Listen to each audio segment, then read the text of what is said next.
অন্তর বাইরে বাইরে বলা গোস্ত খাবা না, রুটি খাবা না, বন্ধুরে বলা এনে একটা ঠাঁসি বালা মতন রুটি রুটি ভাবিয়ে বানায় একটা ঠাসা যায় ভাই ঘরে না কব কুচ্ছা হারাম করে খাওয়া লাভ না, হারামিরা খাই হিরি যায়, ইন্দা খাই হিন্দিরি যায়, বুঝছো না? ওই দোয়াল করে বলা এনে ফোন টোন দিয়ে আনায় বালা মতন বইয়া করে হাসি খাবার টাবার কোক টোক খাবার তো হার করে যায়, ঠিক নেই? কোক খাবার দেবো নাকি? কোক খাওয়া দেবো নাকি?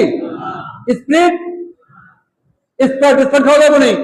ডিউ হ্যাঁ নুডলস ম্যাগি নুডলস খাওয়া যাবে নি?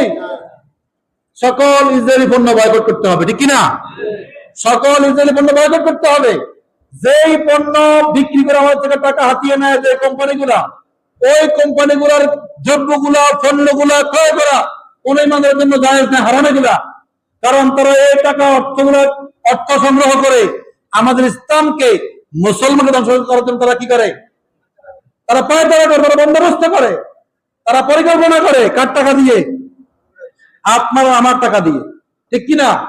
এই সমস্ত অপকর্ম করা ব্যক্তিদের কোম্পানিদের পণ্য ইমানদারের জন্য কিনা কিনাই আমার কথা হতে পারে না, কারণ তারা আমাদের টাকা নিয়ে কি করে? আমাদেরকে ধ্বংস করার জন্য তারা পরিকল্পনা করে। আল্লাহ আমাদেরকে এই কোরবানির সময়ে সকল প্রকার অমুসলিমদের সকল পরিকল্পনাকে নষ্ট করার জন্য, মুসলমানদের রক্ষা করার জন্য আমরা ওই সমস্ত পণ্য বয়কট করবো ইনশাআল্লাহ, ঠিক আছে?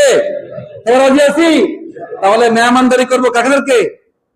আমার আপন ভাই, আমার বোন, আমার মা, আমার ভাই, আমার ফুফু, আমার চাচা, আমার জ্যাঠা, আমার জ্যাঠাতো ভাই, আমার ভাইয়ের লোকদেরকে আমি কি করবো? মেহমানদারি করাবো।